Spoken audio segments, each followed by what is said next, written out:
Hey guys, I haven't been around for a while. I am sorry about that. Just wanted to have some real talk about some things. I hope everyone's doing well. I'll wait for it to populate. Maybe see if Vanessa's on. See how she's doing. She's like pretty much the most loyal person on the live streams. I don't know if it's a time zone or what, or if she just gets the notifications faster. I hope she's doing well. I see one person on. I don't know if that's her. We shall see. I was just talking about you. How are you doing?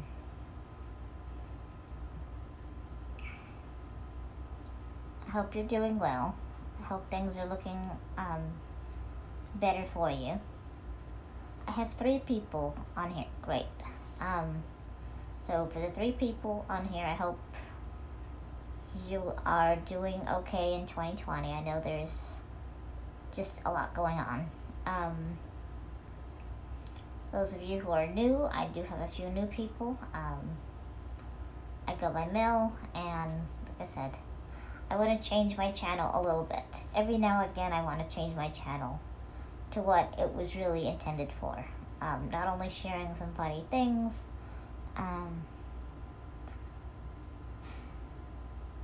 exactly, Vanessa, living each day. I wanted to share some things that have just been going on lately. Due to COVID, a lot of home health workers just don't feel comfortable working in the home field anymore. So it's harder to get these positions filled. Doesn't matter how hard the position is or how easy the position is, or how flexible the person is. It's just very difficult. So a lot of times they're doing like outreach programs for people who just can't get a job anywhere else, like workforce groups, things like that. And you get people who either don't want to work or who just are not in it. I've had people come in the past few months, stay only a week. The person that was just hired this week has already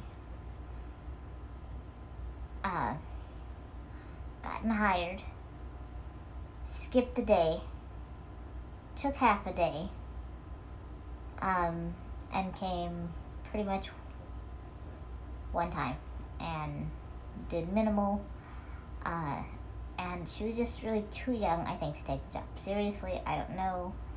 I don't want to get into anything negative with her, but like I said, it's very frustrating. That being said, when you don't have anyone to help you get up in the morning, have a balanced breakfast, things like that, it puts you in a real position where I know how some of you have been stuck inside, but you can do things inside. Me, when I have to worry about, will I have someone to help me dress? Will I have someone to help me bathe this week? It creates this kind of, I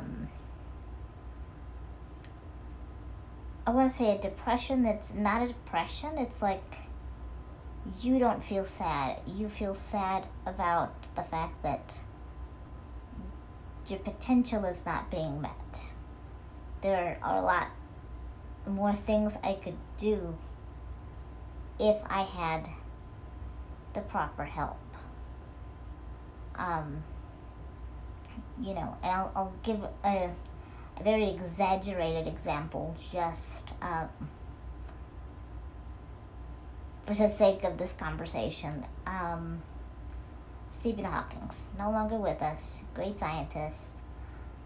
He did all his Um, Brilliant work. Almost before he became permanently disabled. Not to take away any of his achievements. He's a great man, was a great man. Changed the field of science as we know.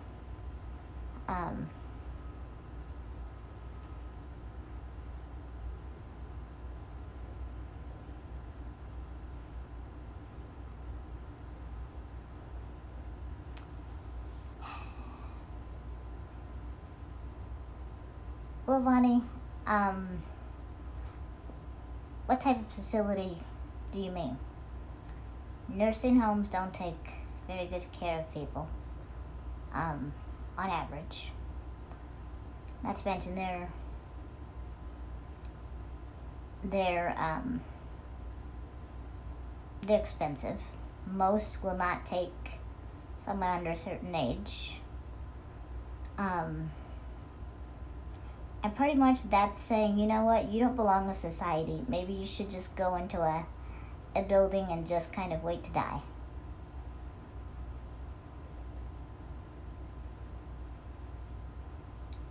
And that's not where I'm at. And I don't know if you've ever had someone affected with disability, but the fact that you're, saying, oh, we'll take the pressure off your parents.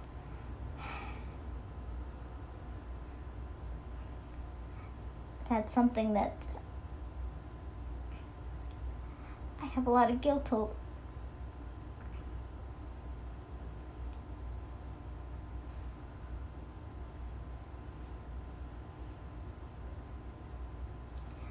Because they do try. And they do take care of a lot of my needs that I would not be able to otherwise. And that's why I have these providers, so that it does take the burden off them. So they don't have to worry about, well, does she have something to eat? Does she have someone to dress her? Does she have the basic requirements to life? And they're gonna be plagued with that, pretty much indefinitely. And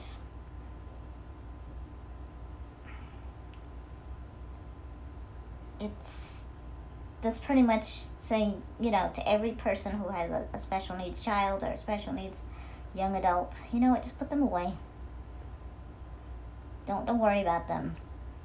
And that's what I'm saying. When I don't have the proper help, that would be, again, Stephen Hawking was disabled. Let's put him away. He couldn't feed himself. He couldn't dress himself. Who cares what's in his brain? How brilliant he was? Let's just put him away. It's that mentality that cripples disabled people.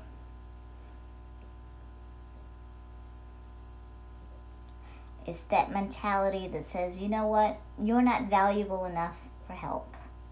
You're not value enough. You don't have enough value to give you the basic things that are required. Why don't you tell that to a homeless person too? You know what, just go into a facility and wait to die. That's pretty much what you're saying. And I can tell you, those facilities are often not nice, because they do hire people who don't want to be there. And I know people that have been abused in nursing homes and facilities and group homes and special programs, because they hire who they can, and it's frustrating. Sometimes it's frustrating. Sometimes it's frustrating when, you want somebody to do something and they're not doing it. Or it's frustrating when there's a problem and you have to clean something up or do something, and you know what? Sometimes it's not glamorous. I get it.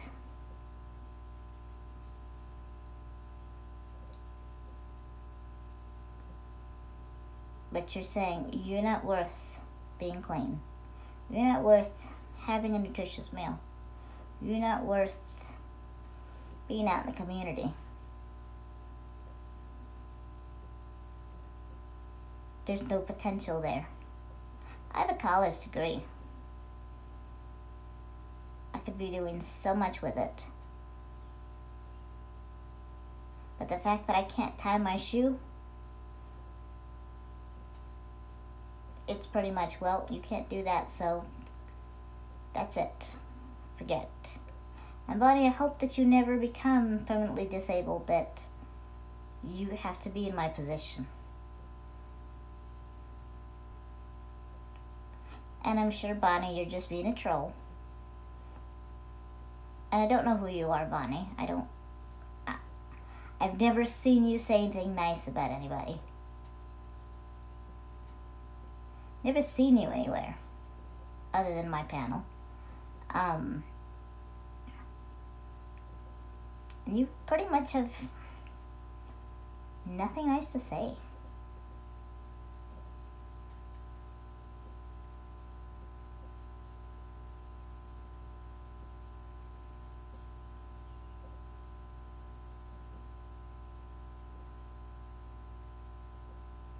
You know, the fact that you need to. Why don't I dictate where you live? Because that's basically what you're saying. Because you can't do this, you shouldn't have rights as a person. You shouldn't have anything as a person. I mean, prisoners get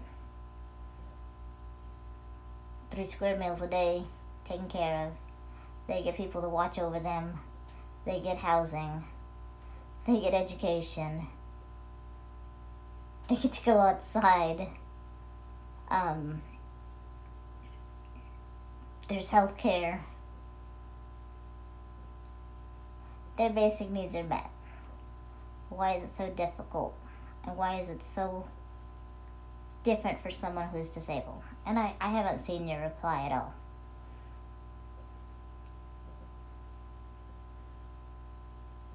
Because you probably don't have a nice reply. And that's fine. Back to when you don't have the basic things that I think everyone deserves, or the basic tools to reach your potential, it's disheartening. It really is. And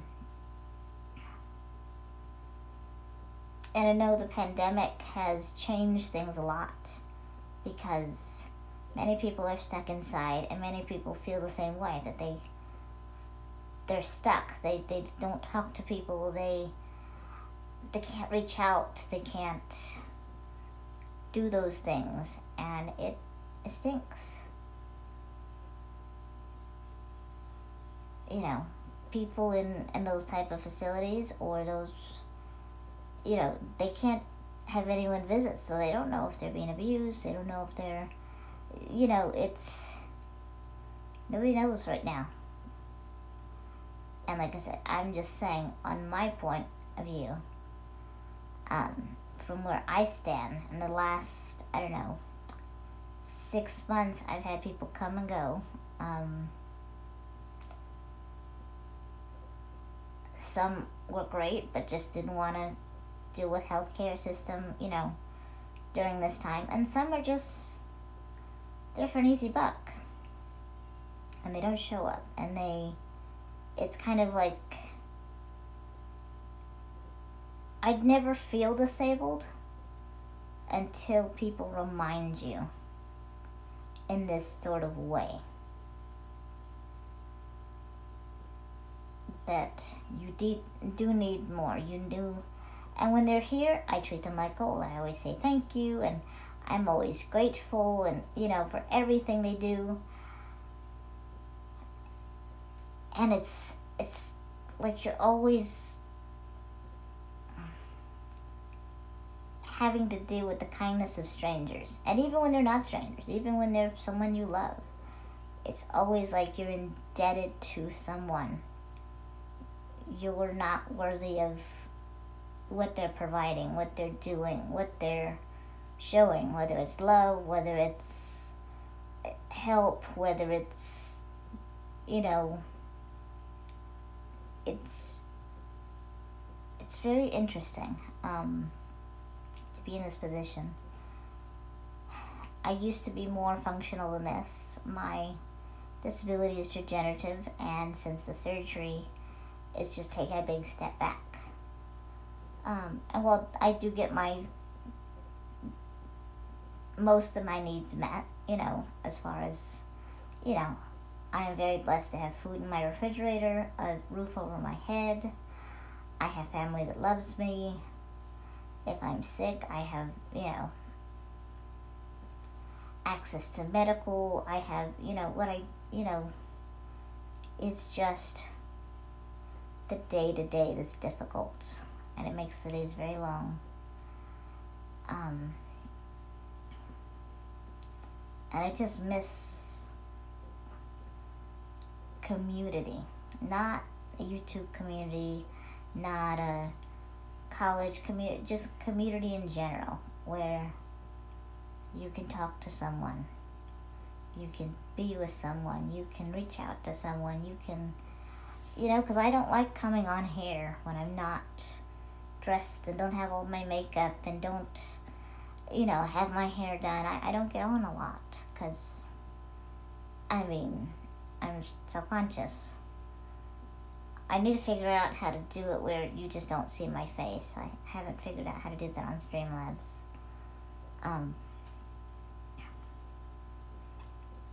Like I said, hopefully 2021 is much better. I do have some plans for this channel, though. I do want to make it more disability-based. I do want to make it a little more fun, a little more upbeat. This is just me kind of venting right now. So I have some topics that I've written down. If you have any other topics that you think would be interesting, I would love you to put them down in the comments. Hopefully my comments stick.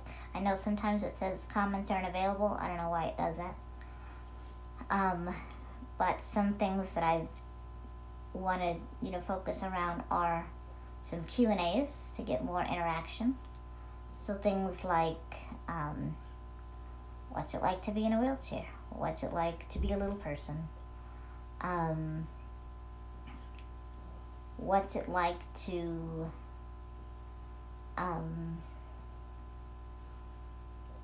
be no stranger to multiple surgeries, or things like that. What's it like to date in a wheelchair? What's it like to go to a restaurant when they assume you're a child? And then some how-tos.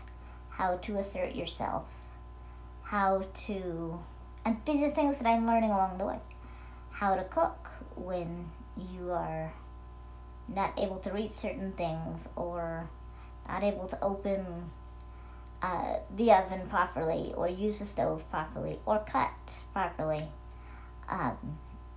due to certain things. That's why I'm classified as quadriplegic, even though I can use my hands.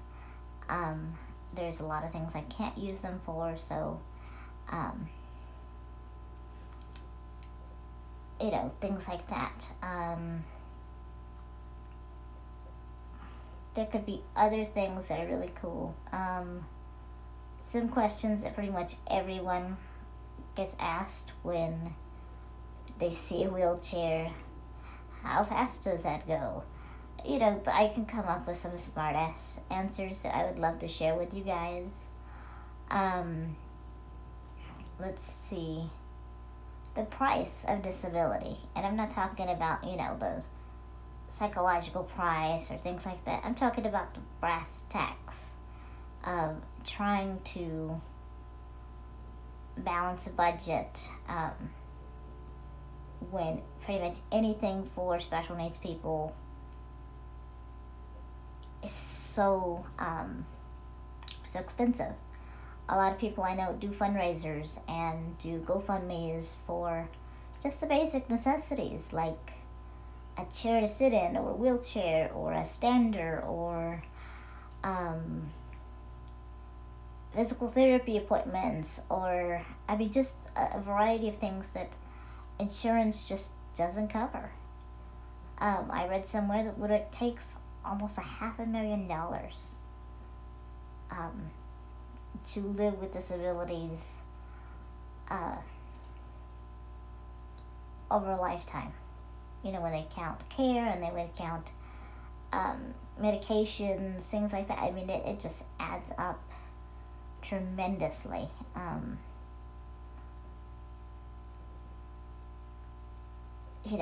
And then some amazing icons in the disability community.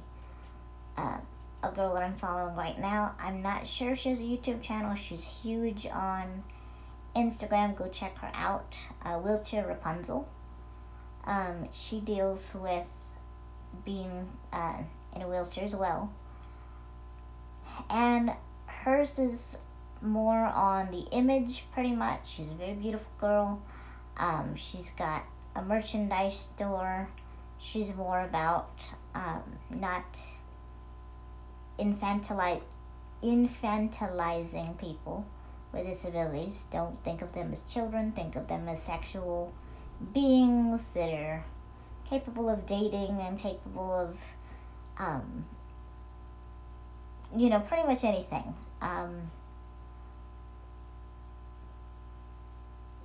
One thing she talked about was the fact that she does have a caretaker who helps with her TikToks. And, she had a skimpy outfit on and was shaking her butt. Well, she needed help shaking her butt.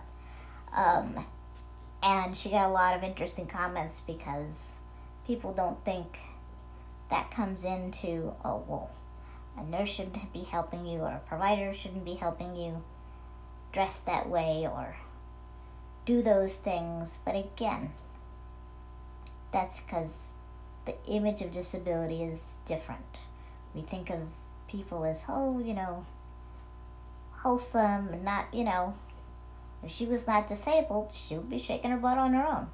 So why is it different if she has help? And I mean, she's really an inspiration to me. I wish I was nearly as courageous as she is. And when I say courageous, I don't mean that in a inspiration porn kind of way, if she ever gets to watch this. But just that, she takes charge and she's unapologetic.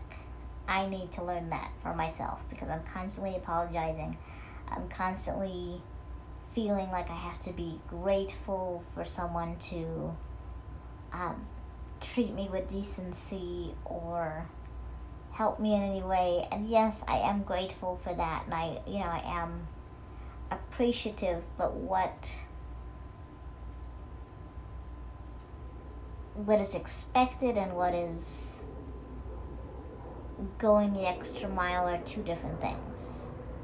An example is, a provider comes in and says, "Hey, I brought you hot chocolate." That's over and beyond what she would normally do.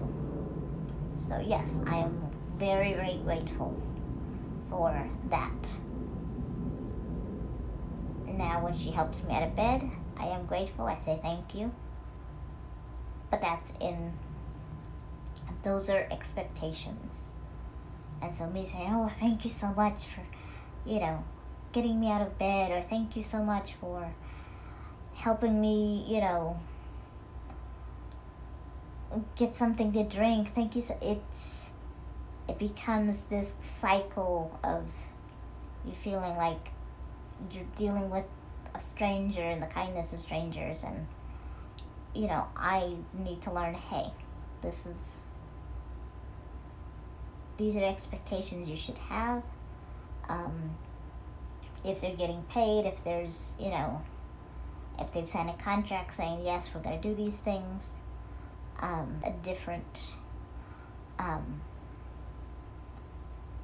it would warrant different behavior. Like I said, she's a really cool Instagrammer. You should really check her out.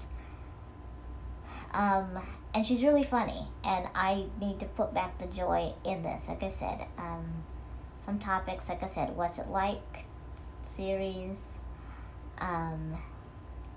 Sometimes it'll be on gymnastics, and I know that sounds funny, but like the gymnastics to get something out of the refrigerator, or the amount of things you have to climb just to reach certain things.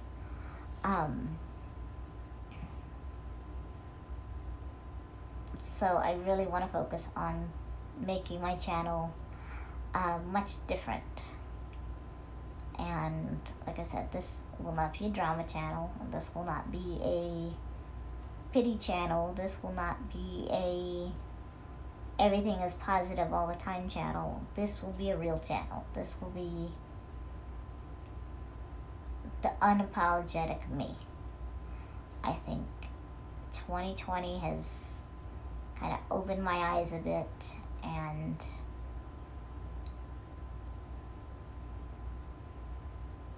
I'm just ready for a change. And if it's not going to be in the way I think, I'm just going to have to do it the way I can. Like I said, if I have no makeup, well, I'm not apologizing. If my hair's a mess, I'm not apologizing. This is me. If you're offended by something, we'll discuss it, and I might apologize, I might not. It is what it is. But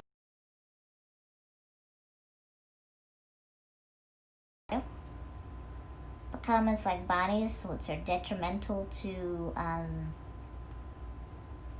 pretty much the self-worth of disabilities, will be highlighted like that. And I won't be apologizing for it.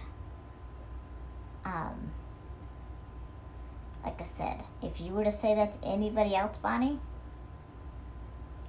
you'd get a dirty look. Like I said, because that's saying, you know what, you're not worth it. You're saying, if you need help. So I hope that you never have to ask anyone for help ever in your life, Bonnie. Because you know what, if you need help in any sort of way, you should probably be put away somewhere, because that's just the way things are. If you need help carrying your groceries, well, you know what, maybe you don't need to eat. That's how ridiculous that sounds.